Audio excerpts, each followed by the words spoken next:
Hello and welcome to a special edition of the Irish Examiner GAA podcast, coming to you today from Tralee on the eve of the Kerry Senior Football Championship final between town powerhouses Austin Stacks and Kerins O'Rahillys.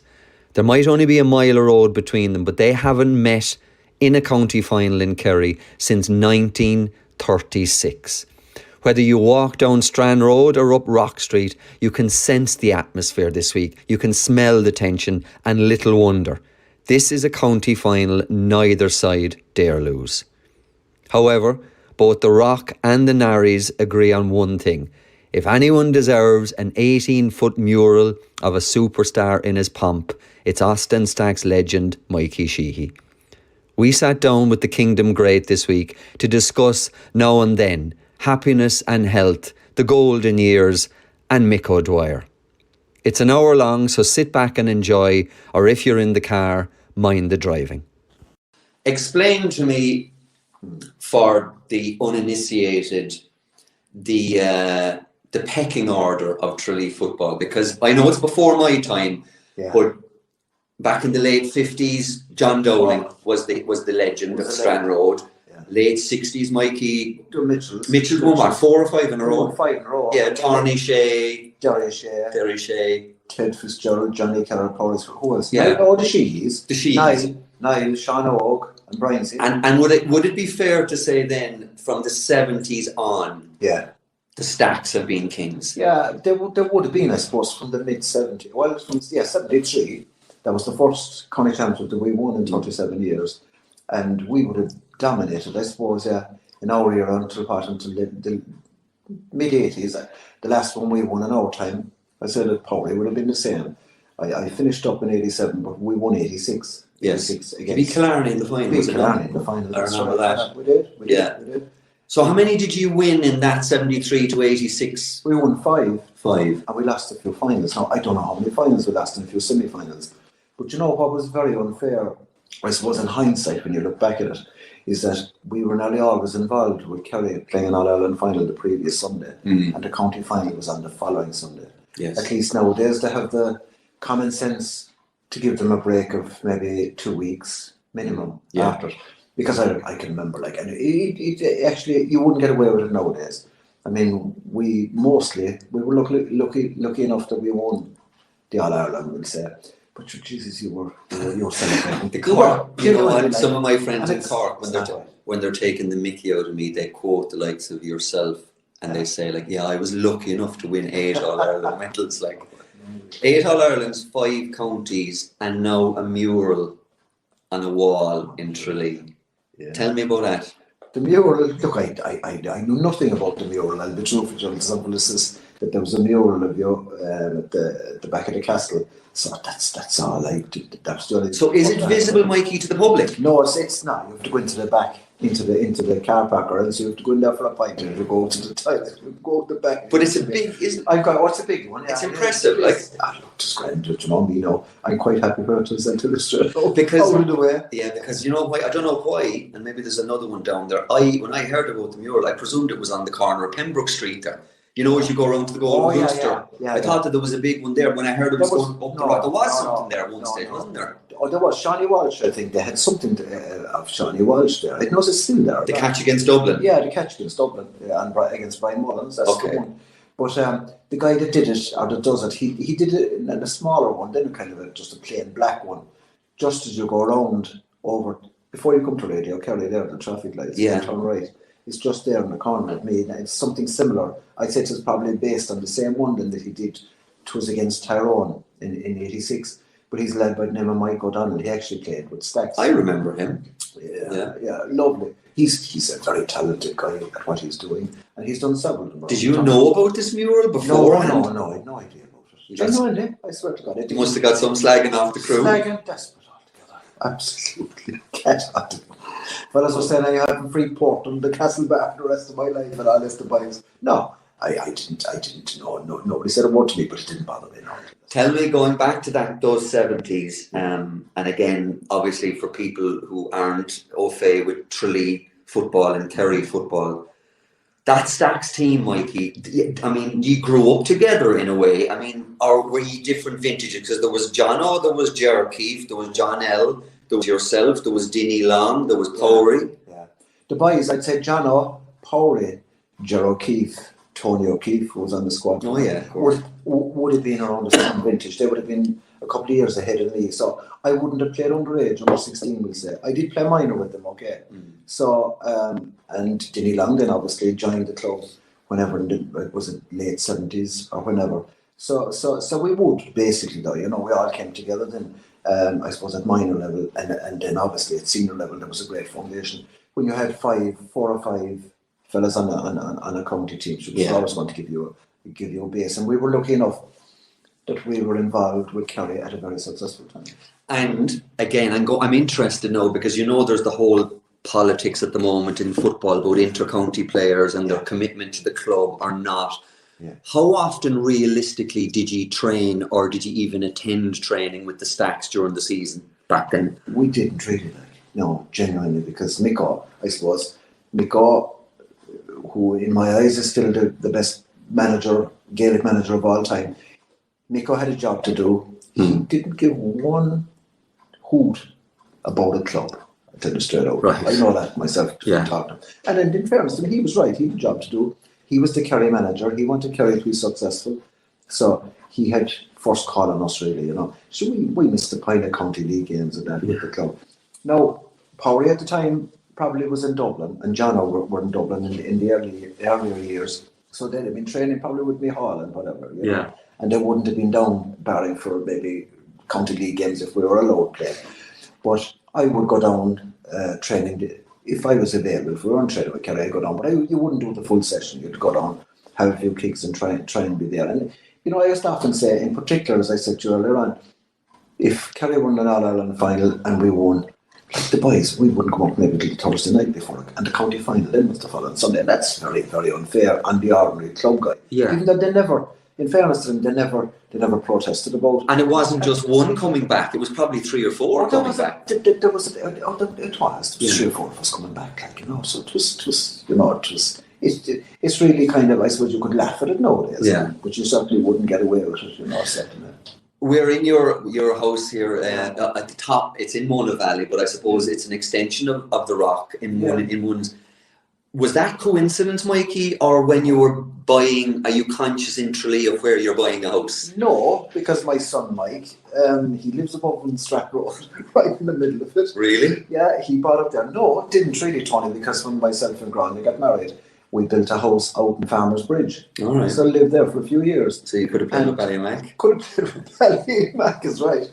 But came to town then. I think we came back in around 82. And no, it was just, it wasn't the fact that I wanted to specifically live here. And would you believe it, I was born and reared in Brendan's Park, which is our family home, would only be, 300-400 yards across the road inside Brendan's Park. So no, it was completely coincidence. Okay. Yeah, tell me how passionate or anxious or engaged you are with the rock now. I mean, obviously you'll be there Sunday and it's a big one because it is Strand Road, but are you engaged or do you just go as an ordinary spectator? I would say that's a good point. I'd say, no, I go as a spectator. I'm not involved in any capacity, but engaged. Funny enough, this year, for whatever reason is in it, I don't know, is that I find myself being far more nervous going to the games, not watching them, because I think they're exciting. You know that, and there is, you know, there's I suppose the likes of Kieran Donny, he's still being involved, and I was involved with him at Kerry level, and maybe it is that, and Wayne Quillen, who I know quite well, the trainer, the young lads involved, and it's exciting, and I think people, particularly down the line, you know, Tim McMahon is chairman of the juvenile section, and the likes of Colin Main. There's so many now, I hate mentioning names because I forget fellas. Yeah. But I think they have a fantastic underage structure within the club, and I think that's why now maybe we're lucky enough in our area there's still development going on, you know, but I just think that the work as well that's been done by these guys and the coaches at underage level is serious stuff. But I wouldn't have been involved. you know, the last time I was involved with the Sax, I'd say it was with Billy Cotton. I can't even remember what year it was for a couple of years, giving him a hand. And I would have been involved years ago. I'd say just 30 years ago at under 16 at minor level. Yeah, but like in fairness, you were a Kerry selector up to 2018 or something, was it? Yeah? I was involved up to 2018. I was involved with Charlie Nelligan at minor level as well, in under 21. So I would always have been active, but funny enough, I'm more excited and nervous going to games this year because I think that there's major hope, I suppose, and expectations of the squad that's there, and in particular. Tis only Wednesday, 1 o'clock on Wednesday, and I'm getting excited about the game on Sunday particularly because it's Strand Road. Yeah. There's no doubt. And I have great friends in Strand Road, and funny enough, you mentioned him earlier on, John Dowling. Myself and John were great friends. Like, yes. I think you might know that.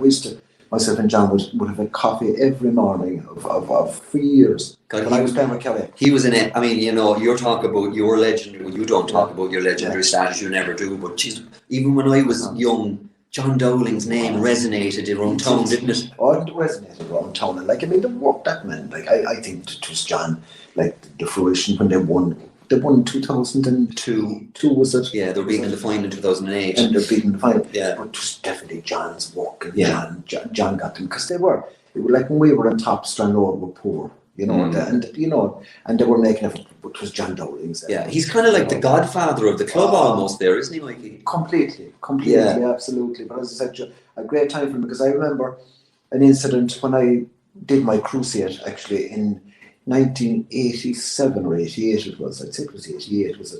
I played a club game with the Stags, and I knew I was a ghost, and got injured anyway, and was at home feeling sorry for myself, and it was Easter Sunday. And there was no sign of me on the Tuesday. Obviously, the bank holiday was on the Monday. And I remember I was above the Farmers Bridge, above my own, because feeling sorry for myself. My leg, I was in crutches, and I knew my career was finished. Next day, about 11 o'clock on the Tuesday morning, just knock at the door. There was no mobile phones in those days. Yeah. John Doe. Yeah. John. What's wrong with you? I said, I think my knee is good. Isn't it sweet? Like, you know, that's standing, like, I mean, there was famous stories about John Dowling playing through the pain barrier. Like, you know, John couldn't understand. I said, I think my crusade has gone. Do you know what a crusade was? I know, yeah. But it was that genuine, like, and like, you think now the rivalry that we would have had, like, you know. Yeah. And no, you would have so much respect for that man, you know. Yeah, and of course his grandson is a key player. Yeah, Barry John, a great lad. Key player. Yeah, he's a serious player. Like, yeah, I heard he had a big semi-final now, in fairness to him. And he had a massive quarter-final as well. Tell me, I want to go back a small bit. I would have to say probably Shane Lowry, Padraig Harrington, Donal Lenihan and Mikey Sheehy. Yeah. What do those four men have in common? I've never met other sports people who achieve so much and are so, what's the word, modest about it. I'd say, like, in terms of, do you ever look back, I mean, you're certainly not a legacy hunter, but you must look back, Mikey, at times when you're making the tea here in the kitchen, say to yourself, Jesus, we had a great run at it.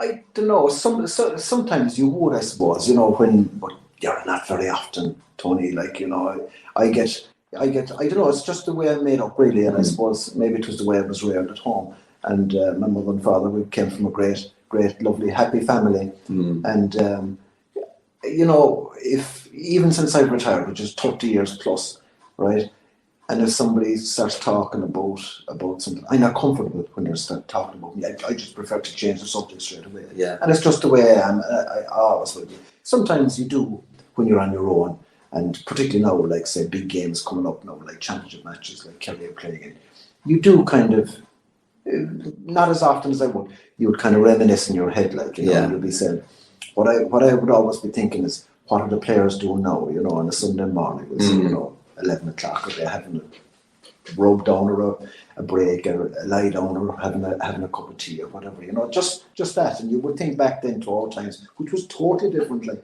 I mean, the players nowadays, they go in the buses. We used to go in cars, like, you know, which was we never went into Croke Park in a bus, you know, totally different. But you would remember and try and talk to me a little bit about that upbringing. I don't know, had you siblings, but I know, like, I mean, in terms of how you were reared, your mother and father, were they modest people? They were very quiet people, yeah. My father was a fanatic on football. He was that's where I got my interest. I have 6 sisters, no brother. All right. So I was spoiled, which was you were the golden child, literally.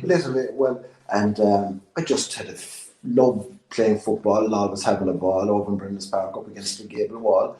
And my mother then, and Paddy Shea, God rest him, used to always slag me.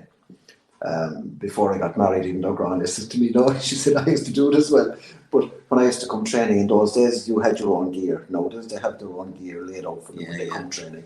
But we used to have our own gear. But my mother, my poor mother, she used to have my gear perfect. She used to have it completely colour coordinated. In those days, I'd have usually to be maybe soccer gear you'd have on.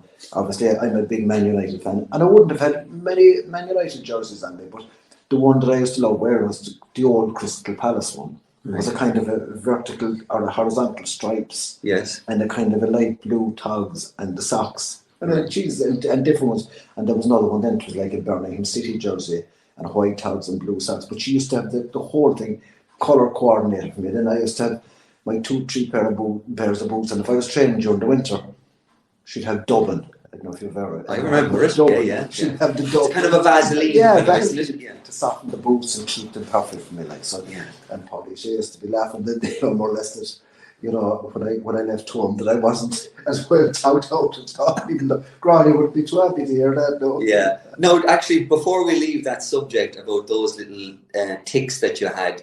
Over the years, 2 great stories I heard about you, and I want to find out if they're true or false. I was in Hennebrys one time years ago, and they said you used to come in the week before the All-Ireland or whenever it was, get your boots, and you always got them almost a half size too small. Yeah, is that true? It's true, yeah. What was that? What was the I don't know, it was just, I was very picky about my boots and about the size of boots, and, you know, I'd say if you had a camera, which they wouldn't have had, on me out in the field before the game started, I'd say I'd have ripped my laces and tied them again about 10 times. In the warm-up? I just think in my head that Jesus, that maybe one of them is a little bit looser, you know. It was a silly, it was all up there. It was silly big or stuff. It was probably part of the tension on the day. But it was probably part of your regime, because the other thing I heard about it, I forget who told it to me, but it's years ago, is, and you've probably said it there with your mother, is the night before All Ireland, you used to tog out, did you? On the Friday night. Explain that to me. I would, I don't know, just felt good. I'd have my jersey. Obviously, I wouldn't have the jersey that we were wearing on Sunday, but I'd have another Kerry jersey and just put on your gear and put up your socks. I don't know, it just made me feel good. Yeah. I don't know why. Now I do it out the back garden, obviously. I wouldn't be doing it for some reason, looking at it, maybe. And some of us might say, wouldn't you rather have down kick and freeze or practice? No, but I used to just do it. It was just to force that. But it was a routine. It was a routine. Yeah. Absolutely a routine. Yeah. And you, over the years, Mikey, did your routines, I mean, from your first All-Ireland in 75 all the way up to, was it 86 was your last All-Ireland? Last one, yeah. Did your routine change, or used you stick to it religiously and almost to the point of if anything went awry, your head was scrambled? Yeah, I would say that's a good description. I would nearly stick to my routine. The only problem is I was cranky the week of a big match in All Ireland in particular. Right. And my poor mother again, like, and she would, you know, she'd take the brunt of it. And I wouldn't be cranky with her, but I'd be very snappy. Mm-hmm. You know, I wouldn't from maybe midweek on. And I remember at times then you'd have a ticket situation, and in those days, like nowadays I see players, they get their tickets and they just give them to somebody to get rid of them. Sure. In our time, the fellas ring you, even though there was no mobile phones, but they get you on a landline and they'd be ringing you below in the office, any chance of a spare ticket, you know, and it used to annoy me, like, you know. And then my poor mother, I think one year, I don't know, I can't remember, she said she was looking for a ticket for somebody on a Friday, and I said, man, Jeannie Mac, you know, and you know, this type you didn't say Jeannie Mac, probably. No, I didn't. Yeah. No, I didn't. But you know, no, but in general, I would have stuck to the routine fairly religiously. But Shea was like that. I mean, there was a few of the boys like that. Paddy, like, was a fierce man for shows, wasn't he? Altogether, buying the suit from Donny Rooney, yeah, on the Friday. he'd have to come in and he'd have to buy it from Donny Blown while he was O'Reilly's. Like, it was unbelievable, Yeah. He had to do it, yeah. And I remember Tomas and the boys were telling me, like, I mean, when he was actually leaving behind inventory, he'd be looking for particular little, like, cats or pigeons or crows that were kind of almost seeing him off, like, you know. I mean, I suppose Dwyer wasn't, even though it was before psychologists, Mikey. Yeah. Like, Dwyer was actually a psychologist. Oh, he was. Wasn't he? Would you, like, he was think, incredible. He was incredible. Because I know it from myself, you know, and he was the same with every player. And he'd tell you, you know, I've often quoted this, he'd tell you, you know, God, you know, you need to get the banner, you know, you're carrying a bit of weight, you know, this will be sometime, you know, maybe towards the end of the league, get out and do a few runs, you know, and then later on in the season, then you'd be going, well, you know, and you would, like, you actually would do, if he'd ask you to run from Killarney after training back to Tralee, you'd do it for him. Yeah. And then all of a sudden, then, you know you were improving, and then he'd come and he'd tell you, like, you know, he said, geez, you're getting down. Sure, I mean, that was psychology at its best. Yeah. I remember after one All-Ireland semi-final, he said to me, I can't remember exactly what year it was, and he said, and I felt good, physically very good at the time, and because I used to pick up injuries for whatever reason, and he says to me, you're in great nick now. He says, I'd be doing very little with you. Right. I said, no, coming off the field after the game, like going into the old dressing rooms under the Cusick stands. And he said, I'll be doing very little with you now. He said, between here and the final, it was about 4 weeks, you know. And another time then, I had been injured during the league, and again, years, no, Tony, I'm not 100% sure. And I missed the league final against Cork. I tore ligaments in my ankle, and but I worked very hard to get back, and I did. And they were picking the team. On the Thursday night, the usual pitch team were training in Killarney, and there was a bit of speculation that the team that won the league final might start. I know who played. I think maybe John Kennedy or whoever. Oh, that was then the other time. Yeah. And next thing anyway, I was doing as well as I could in training, and you'll try and extra bit. And I remember after the shower, Tony, he followed me in when we'd finished. And he waited specifically until I was going out of the dressing room. And he called me and he says to me, I'll tell you now, he says, how are you feeling? I said, I feel great. And he says, don't worry about the weekend now, he says, because there's a bit of speculation. He says, you'll be starting. Right. Jesus, like I said to you, I'd have ran actually from Killarney to Tralee. I would have driven. And did he have psychology? Like, did he have that, Mikey, from 74? Or was that something, that loyalty and buy-in that just came after a few All-Irelands? I think it probably came after a few All-Irelands, you know, because probably he learned as he went along, you know. He certainly improved that party thing. But I mean, the point I make about him, Tony, like when he took over, like, you know, in 75, he had been a selector with Johnny Cullis in the previous year. But when he took over in 75 in March or whenever it was, like I never in my life got tired of listening to him in a dressing room. Really? No, ever. Never. You know, and it was funny when I was involved with Kerry, with Eamon Fitzmaurice, before the 2016 All-Ireland semi-final, we were beaten by a couple of points, and we could have won. I remember it. Yeah. The Peter Crowley incident, and Eamon Fitzmaurice said to me, will we get Mick in to present the jerseys to the boys on the Thursday night, give them their jerseys, and I said, my God, that would be a fantastic idea. And Eamon had an idea that we'd bring him to the hotel after, and Eamon was talking, I don't know, was it John or whoever, anyway. And Eamon says to me then, he said, you know something, he says, should we bring him into the dressing room? And no, the dressing room's obviously in Killarney, had changed totally. Yeah. And he was inside the dressing room. My God, you know something? I couldn't believe, like, that he spoke to the players so brilliantly. It was exactly like our day. And you know, for a man like in 2016, he'd have been nearly 80 then, by the way. Yeah. And he knew everybody. He knew every player, and everybody that came up to him, up for their jersey, he had a word for them, you know, and obviously some of the big ones, an extra little bit of a word. But he was incredible, and Eamon said it to me after, my God, he was in his natural habitat. Yeah. I'm telling you, like, and maybe that's the trick. Maybe it's that he was never as comfortable as he was within a dressing room. Never as comfortable, and the way he spoke, like, but you know, and I just threw my eyes around the dressing room, the players were just in awe, you know. And Yeah. you could hear a pin drop, you know. But he was an incredible man in my eyes. And, You described him as the greatest manager that you've ever seen. yeah, absolutely. Did you choose that word properly? Manager? Like, was he more a manager than a coach? Well, no, he was everything. He was everything, was he? He was manager. He was a coach. He was the physical trainer, like when you think. And psychologist. And a psychologist, which is the most important thing in my eyes that he was. Yes. Yeah, and he was brilliant, you know. And even another part of his psychology was he'd say, like, we'd be training awful hard and we'd be doing these long runs, which were tough training, but nobody would ever refuse, or nobody would ever wilt in him, because you wouldn't want to show weakness. And he'd say to me anyway, he'd say, will you collect 6 or 7 new footballs anyway? You know, we knew then the weather was getting good. There'd be a ball coming, but he'd say, we'll be doing a session, like we'll be doing maybe 4 nights consecutively, and we might have 2 hard nights done. The next thing he'd say, look, we're getting there, and fellas are feeling, they're really going there, they're mad for ball. They've a very little ball. And he'd say, do you know what? No, look, tomorrow night, we'll do another good tough session, and we're nearly there. But this is part of the psychology. We'd arrive into training then. We'd be out in the field, be lovely evening, bouncing the ball, and the new balls would be appearing anyway.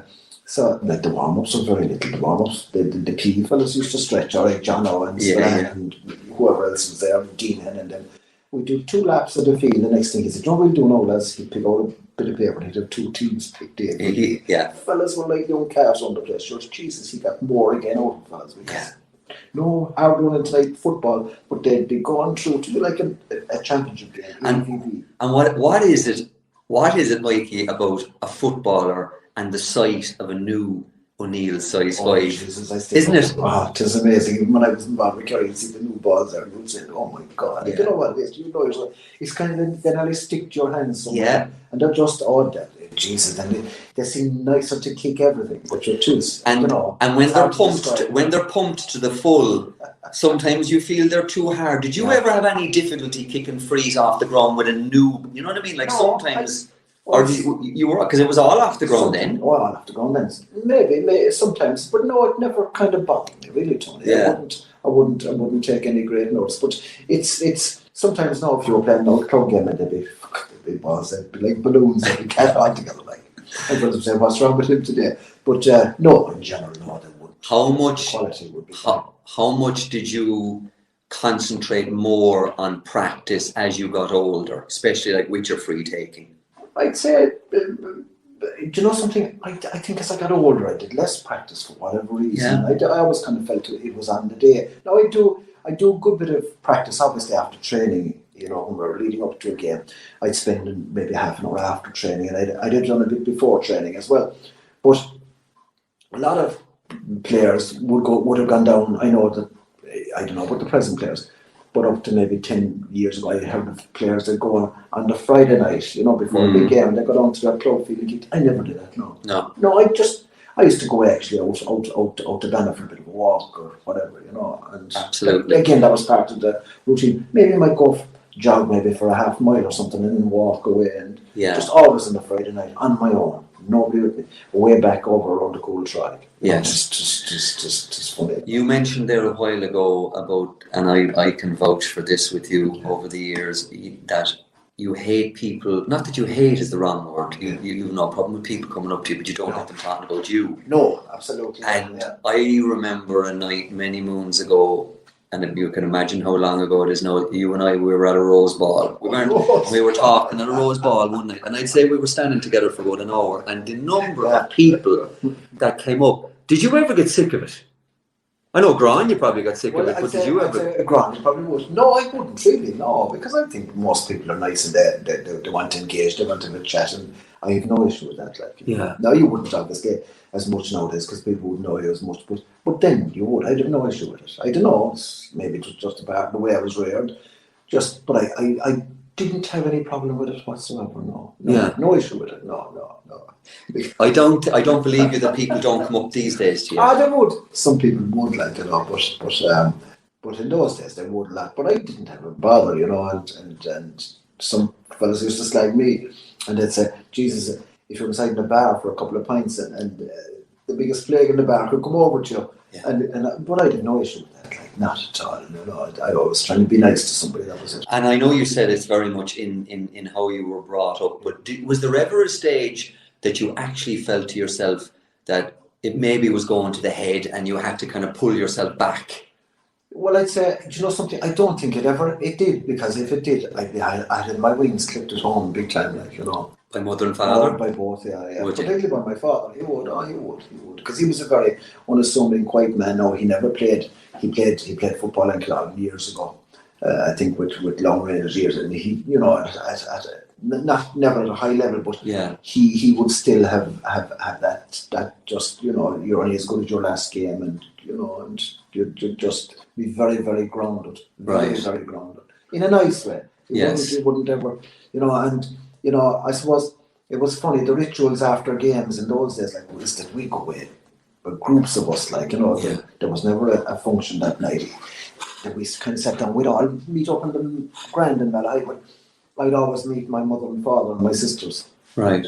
And granted, and when she came on the scene under the independent bridge outside Crow Park. Oh yeah, right inside, just up there. Yeah. I'd meet them religiously after a game, and whether you won or lost. Now, mostly we were lucky enough that we won.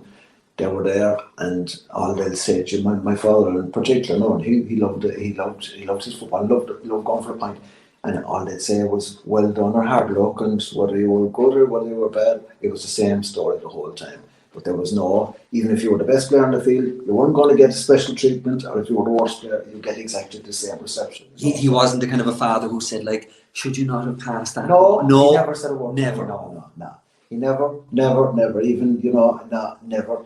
Even after the 82 All-Ireland, and I missed the penalty at the crucial stage of the game, and he never even drew it down. Would you believe that? No, after, never said, Jesus Christ, was an awful attempt, or never, or what were you thinking, or were you not right kicking the ball, or whatever. No, never said it, or never said if you did something right. He never said that. A question on that, by the way, you were probably centrally involved, you'd have to agree, in two of the most dramatic All-Irelands in the history of the GAA, in 78 and 82. Yes. Are you reminded more of the Paddy Cullen one, or are you reminded more of the Martin Furlong one? No, would you believe it? And this is not passing the buck. No, more about the Paddy Cullen.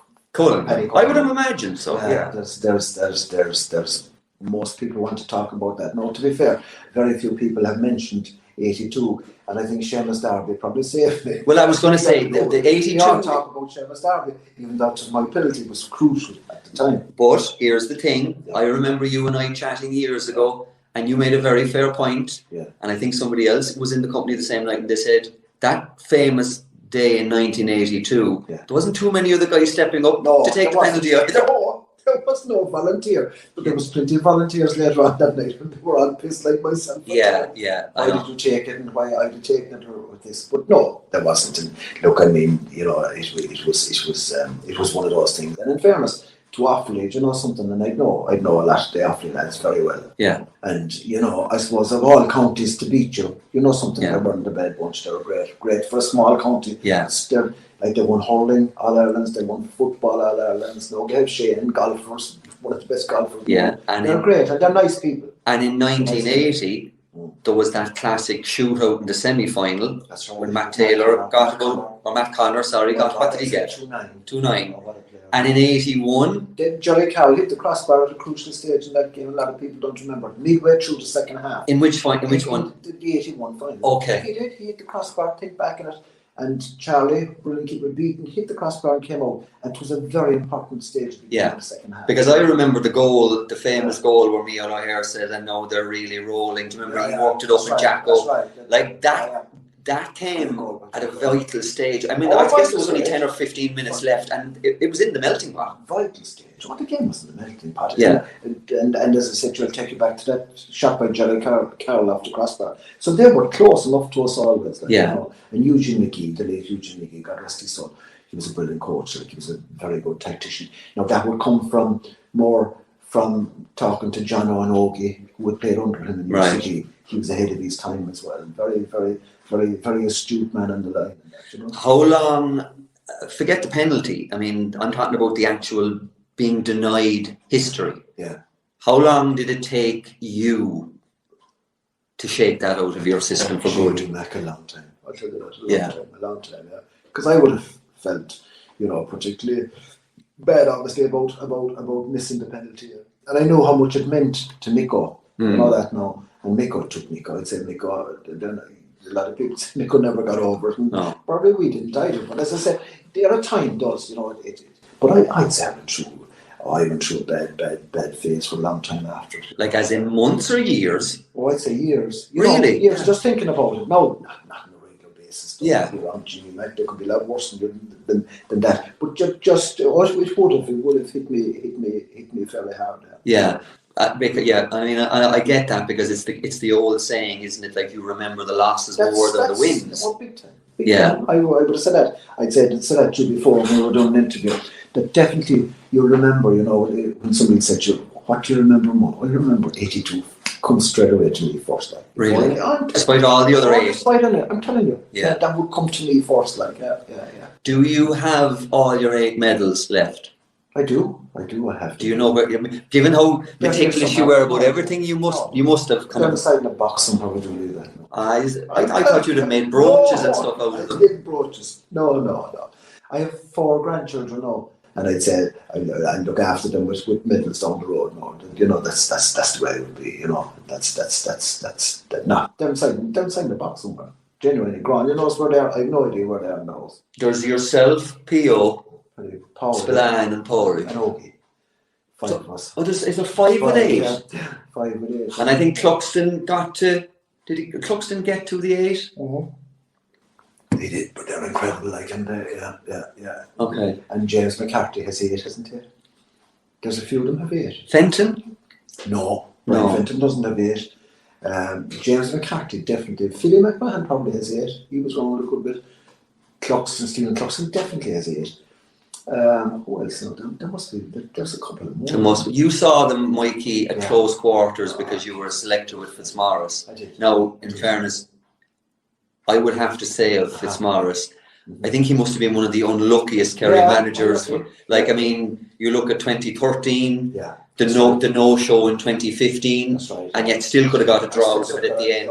The semi-final in 2016 could have gone our way. Could have gone your way. But what I mean, I guess you, with your football brain, would look at that Dublin side and say, what was their special attribute? I just think, and it sounds very simple, but they just stuck, as Jim Gavin always said, stuck to the process. They never panicked. Like, I never saw any of them panicking out in the field. The only time I saw a little bit of a chink was that day in the 2016 semi-final, before half-time. And we caught them for the 2 goals. I remember. One of them was off a short kick out to the Hogan stand side, Yeah, they kind of pressed it that we had worked on. And the killer for us that time was that half-time came at the wrong time. It did. We had them, they were panicking a little bit because myself and Murphy were above them, and we'd just come down just before half-time. And we were just on the sideline, just there, and you could see, and they were beginning to get cranky with each other, you know, funny enough. And I'll always remember, James McCarthy got a dunk from one of our lads, just going after him, like, to me, he's a Rolls Royce player. I think Brian Fenton, like, has probably been, you know, again, he's up with Jacko probably, but I think of all the players I've seen with Dublin, I think he's the best. Really? I do. That's interesting. I do. I think he's the Rolls Royce. He's played I think he's played full back or some National League. I mean, Antonio Walsh played centre back, wing back, midfield. He could play anywhere. But he got a dunt going in, and he was sore going in. Like, I could see them. And he came out in the second half, Tony, like, and he just dominated the game. Yeah. There. And again, Jim Gavin, and I say Mikko is the greatest, and I would still say that, but Jim Gavin would be very, very close to him. Yeah. Obviously with his record. And I think Jim Gavin, you know, he was so calm as well on the sideline. Like, and the thing I would say about him, that whether it has come from his background in the army or the Air Corps or whatever, but, you know, a very gracious man, always. Like, you know, no, mostly he was consoling us, but we beat him in the National League final, and once or twice. Never beat him in a big championship game. But I always just felt, do you know something about the players? Even you remember 2015 that we played terrible and could have snuck a draw, and it would have been robbery. But I just felt even the Dublin players out on the pitch, yeah, they were elated and that, but they were grounded. I'm sure once they got into their dressing room, they were mad. Yeah. But there was this kind of what's the word I'd use? Bit of dignity. Dignity, absolutely. Yeah. You know? And I think Dublin people should realise, and I'm sure they do, that these are a special bunch of Absolutely. people. I think dignified is probably a better word than dignity. It's dignified, I think. I wouldn't know a lot of them now. You know, Yeah. I don't think I ever spoke that much to anybody, any of them. But when you did meet them, yeah, they're very, very, very, very sound young lads. You know, very, as I said, dignified is a very good description. Yeah. You know. The last time you and I actually chatted, I was doing a piece about the fantastic corner forwards that had gone through the generations, from Mikey to Morris to Gooch to Clifford. And of course, you know, being you, wrote yourself out of the conversation, like as kind of like, which I want to actually argue that with you a small bit now. You leave yourself out of the conversation. Yes. How do you, which of the other three would you like most in your team? Oh jeez, that's a difficult one. I tell you, the three of them, like the three exceptional players: Morris, Gooch, and David. Do I have to give you one? I do. Could you imagine them as a full forward line? Because you could actually, but you could actually play Morris as a 15 because he was 2-footed. You could play Clifford at 13. You could play Gooch at full forward. You could. Like David Clifford is exceptional, like, you know, but he's still only possibly 22, 23. Who I couldn't give you an answer, because I'd love to play with the second three. I know, three, you know. but I think, given anything to play with the three of them, you know, I think they're all exceptional. I think David, obviously, he's very young, and I think he's going to shoot the lights out. But I think Morris and Gooch, like, and they talk about our team now, they would be on any team, like, in my hands, like, you'd have to pick a spot. They were artists. Oh, jeez, artists, completely, like, two of the greatest that have ever done. In the green and gold. And I remember you telling me one time, like, obviously when you were involved with Kerry, obviously you saw Gooch 2 nights a week in training in Killarney when no one else did. Absolutely. And I remember even Pat Shea talking to me about this. Obviously Pat would know him better than any of us.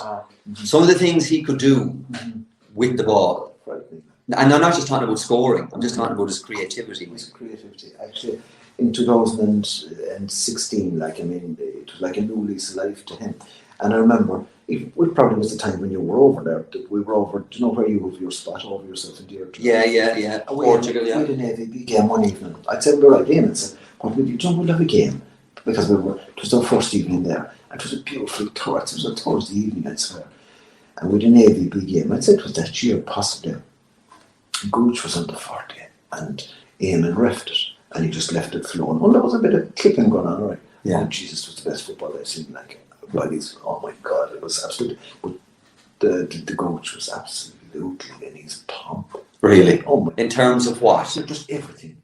Just being clinical, but his vision was absolutely frightening. Like, I mean, he like, I always kind of felt that he had eyes in the back of his head. Then we were playing that one match. We were training in Killarney, and he probably doesn't even remember this himself, like.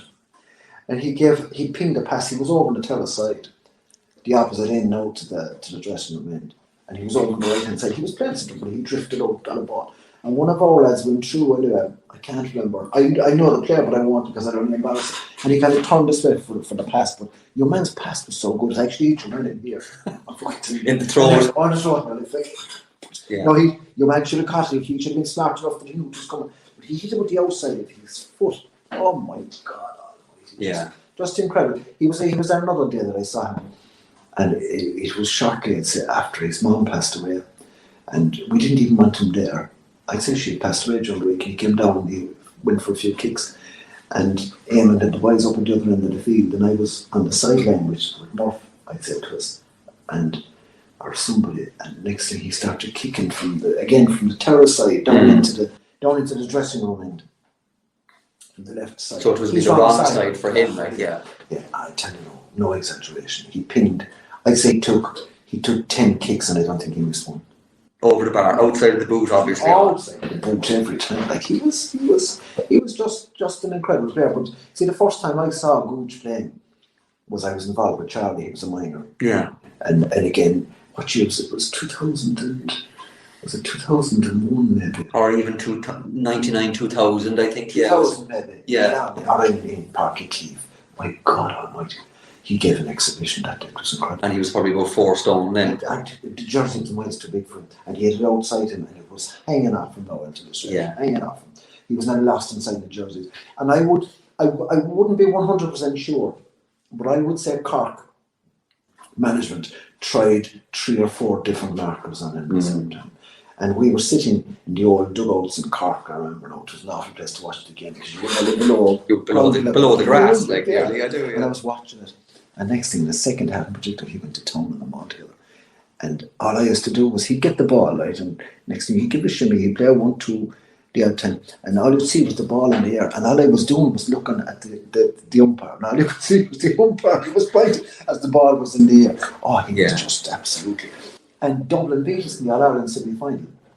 And we'd have beaten them if we could get enough ball into the same day. Which year? It was either 2000 or 2001 in the All-Ireland Okay, yeah. Check it. Because Danny Halfness likes me, he was on the bench. Why did you bring me on? Yeah. That semi-final in 2013, was it final or semi-final? Semi-final. Yeah. What an exhibition he gave that time. Again, if he could have got the ball to him. Got the ball to him, he would have killed the game. Oh, he was incredible. Do you think, I mean, I'm not going to ask you about them being like you, but the way you're talking there, you really appreciated his talents because it was all about the vision and the pass and the accuracy, which, let's face it, if I was to describe yourself, similar. But another attribute that I always thought that he had, which I loved about him as well, like, is that he was totally unselfish, like, for such a brilliant player. Like, you know, if he saw a player in a better position, that player always got the ball. And I see him doing that even in training. Always. He was never one of these guys, you know, you see that the top players, and they're great, and sometimes they can say, well, you know, if there's a chance of goal and there's a chance of making sure of it, they'll have a go. Yeah. And, you know, they'll take the chance. And most times they'll nail it, right, because they're that good. But no, if he saw somebody in a better position and he felt to make sure that we were going to get a goal, he'd give the ball to the man in the better. Do you have a theory at all, Mikey? And I know this is a very kind of a deep question now, like, but do you have a theory at all as to why Kerry produces that type of footballer? The 4 that I've mentioned. I just think it goes to tradition in that we're so in that and this doesn't want to sound big-headed by Kerry people, is that football, as you know, Tony, it's a religion, like it is, and you know, other sports are making inroads certainly around, but there's nothing will ever surpass Gaelic football in Kerry. And I think, you know, even the likes of David Clifford, now there's young fellas now, they're aspiring to be David Cliffords, and I just, you know, I'm hearing great reports about underage football, under 14s and under 16s around the county. Father John Ahern, my great friend, he goes to pilot those underage games and college games, and you hear about these different lads like coming through. I just think it's a tradition, and I know, like, I when I was growing up, like, as I said, I had 6 sisters, so, you know, and I didn't have any brother as such to keep ball, even though some of the girls used to be kicking ball to me. But that's all I wanted to do, was play with Kerry. And I don't know how. Now, I know my father was a fanatic in the game, and my mother's family would have been interested in the game, but I just wanted to do it. And I think that's Did you have someone to look up to? Like Morris might have looked up to you, like Gooch might look up to Morris? I would look up to Mick on big time. Would you? As a player? I would. Yeah, corner forward, wing forward, Corner forward. Because my father, God rest him, used to always say that Miko's best position, he saw Mick Dwyer playing his best football as a wing back. He broke his leg. I think he broke his leg twice. He did. He had a couple of bad breaks. I remember him saying. He was an incredible wing back. Yeah, but and then he was the man I always looked up to Mick, and obviously Mick O'Connell as well. I used to just admire Mick, you know, when I used to see him in Croke Park, and you know, I know he was in a totally different position to me, but my God, he was a purist. Like, he was a beautiful footballer, a beautiful kicker of the ball. Yeah, I always kind of felt about Mick O'Connell. He was ahead of his time. You know, I think he'd have played well in any era. In any era. Oh, yeah. Tell me, just going back, and I'm bringing it right back now before we finish to current day. I mean, you're sitting here and you've, had an incredible history. When you look at, we'll say, some of the great players, and they might not necessarily have, 8 All-Ireland medals. Like, I mean, who were the players that you actually were always looking at, whether it was while you were playing or since or after you, where you actually looked at them and thought to yourself, like, yeah, I can pick up something from him, or he's, that kind of a player. Is there somebody like that? Yeah, there'd be a few players that I would have always liked, and again, of course, there'd be corner forwards, like, watching since, and even when I was playing, one fella who I still love watching, and he played against us, so obviously was Matt Connor, who was an absolute genius. Absolutely. There's an entire generation now have no idea actually how good Matt Connor was. Matt Connor was up there with that. Like Matt had that tragedy. What age was he? Was he 26 or 27? Whatever. I don't think, but so to me he was incredible. Do you know who was another player who I used to love watching was Tony McManus from Roscommon. Tony was a beautiful player. And other corner forwards then was what's his name from Down? I think he was a brilliant footballer. Was Mickey Linden. Yeah, God, he played into his 40s. Absolutely incredible footballer. Incredible footballer. But you know who I think pound for pound is probably one of the best that's ever played is Peter Canavan, obviously. Would you? Oh Jesus, absolutely. I think he was an incredible footballer. Like, not a big man. Oh my God, what a brave man! But what a brilliant footballer. Yeah.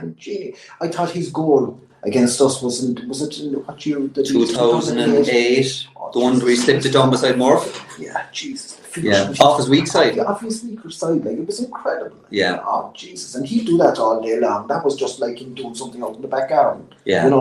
And even what year was it? He took the ball off Muggsy Mulligan, do you remember, to kick it over against Armagh. That's right. I mean, it wasn't a difficult kick for him, but it was a difficult kick. Yeah. It was a pressure kick. Yeah. But again, it was like as though he was down in his club pitch and kicked it over the bar. I think Peter Canavan, like Tom Foley, is as good as they played together. Okay, let's finish just by going back. Your career, yes, such as it was, and it was an epic career. When you're washing the dishes, or when you're ever sitting down, I'd be impressed with that. Yeah. What do you think of? What are the things that come into your mind's eye when you're kind of talking about those days, those great golden years, as they called? Do you know what I loved about those days? Like, particularly when you won, was having the crack, having it, and the friends that you made. The friendships really, Tony. Because it's funny when we were playing, and our rivals would have been Dublin and Cork, Cork and Munster, but we never had a great relationship with the boys, the Cork fellas or the Dublin fellas. A little bit with the Dublin lads because they used to come to the store, but the Cork lads until we finished. Yeah, isn't it amazing? And when we finished, now the only lad that I would have been initially very friendly with Cork was Dinny Allen. Yeah, because I met Dinny. We were in an All-Star tour in '76, and we were myself and Matt Connor having a few sessions together. Good crack. But then he was working down here. Then I can't remember what year. He was in finance, wasn't he, or something? No, that was after. Oh, that was after. He was a rep with Heineken. Okay. And Dinny, he was down. That was around 1980 because I got married in 1980 because Dinny was down. I think he gave me I think he sponsored a keg of Heineken for this day. Of course. And he was with us. So, but since then, and just the friendships, and I suppose sometimes what you would say to yourself, Tony, like, and this doesn't, I don't want this to come out corny, whatever you put it about, is the fact of being lucky to have been involved with that squad and the greatest manager of all time. Like, that's what I said. You could have been in an era where things weren't good, and you're still putting in the same effort. Yeah, 86 to 97. Yeah, the year that came after you. Twice, absolutely. You think of it, and that's what I do think. About being lucky to have been involved and to have made lifelong friends. From Kerry in particular, and from other counties. Yeah. Did you? I mean, are you too busy in the moment, or do you realise in those 75s, obviously beaten in 76 and 77, and then 78, and then the run. Do you realise right then in the midst of it that you're in the middle of something very special, or are you just too busy? No, too busy now. No, playing, absolutely, and just wanting to win and win and win. Yeah, absolutely. But you don't realise it. You don't realise that this legacy is going to be there, and it's something that you can look at. No, you never think of that. No, that never ever crossed my mind. No. And how many kids do you have? I have 2 boys. 2 boys. And I mean, when we're talking about not taking anything for granted, and I mean, we were talking about other stuff earlier, Mikey had a bad health scare. He did in 2013. Yeah. Tell us about that and how it affected you and how it put everything we're talking about into perspective. Yeah. He was diagnosed with Hodgkin's lymphoma. Right. Just out of the blue, basically. Like and in fairness to the guy, he pursued it himself. You know that he was just playing golf and he was carrying his bag and he just felt soreness down here and between the jigs and drills he went for blood tests and they told him he was fine initially and then they discovered that he had the diagnosis. It was May in 2013 and he went through his chemo 6 months of it and thank God, touch wood, never came out the right side of it. And, so it does put everything into perspective. But I was involved with Kerry at the time. Right. And it certainly was a distraction, but it was difficult. Now, I never left it affect myself, but it's amazing that Grania, my wife, I think women, you might differ, but this is my personal opinion. Yeah. Women are better to deal with situations like that. I wouldn't disagree with you. I was in denial a little bit about it, and people then would ask you about it. I wouldn't say a whole lot about it. And didn't want to talk about it and kind of was putting it to the background. No, even though I was there for support, even when he was going through the chemo, it was tough, with this. And he'd have been only in his 30s at the time. That's all. Yeah, that's it. 8 years ago, it would be. And but thank God, as I said, he came out. But there were times, that you'd be there inside in bed at night and you're looking up at the ceiling and you're kind of saying, like, why us? And there's several families have been struck with it, as you well know. And and you'd be kind of saying, look, I'm 60 or whatever it is. Like, Jesus, why wasn't it me? You take it for him, at that age. But thank God it worked out. And I wouldn't be. Look, I'm a Catholic, but I'd be lukewarm enough at times. With your faith, with your faith, even though my mother, God rest her, Jesus, she was a daily mass goer and gave us great values and all that. But there is something there, Tony, because you do get strength somewhere. Yeah. Definitely it did. And as it was going on, then you get a bit more positive about it. And thankfully then the news was positive in November. And it was amazing because his wife, Suzanne, she was pregnant with their second kid, Alva. Okay. At the time. So that was extra. And Alva was born just as he finished his chemo. It was amazing. Wow. So it was but it does definitely put everything into perspective. Yeah. You kind of say, look, you're not going to be getting this down after losses or whatever. No. You would obviously be disappointed, but no. Look, it's And when he went into public life, yes, and he's now a county councillor, Fianna Fáil County Councillor, Kerry County Council, and he says that you were a brilliant canvas. Tell us about. I could not imagine Mikey Sheehy going up knocking on door, even though, let's face it, if people open their door and Mikey Sheehy is round Tralee's at their front door, that's a number one. Well, I don't think so, Tony. But look, it's he likes doing what he's doing, But I certainly, I don't know when the next county council elections are on, but I'm not looking forward to having to go knocking on doors again if we do have to, But I support him, of course, and whatever he's doing, But I certainly, it's not top of my agenda. So the night that you were sent up a road in a housing estate on your own there, knocking on doors, what happened? How many doors did you actually knock on? Well, I don't remember. A few. I'd say I kind of half knocked, pretended. And then I just stuck the leaflet. Stuck the leaflet in the door and that was gone. Actually, it was like a fella running for a breaking ball. I tell you straight out, no, it was gone.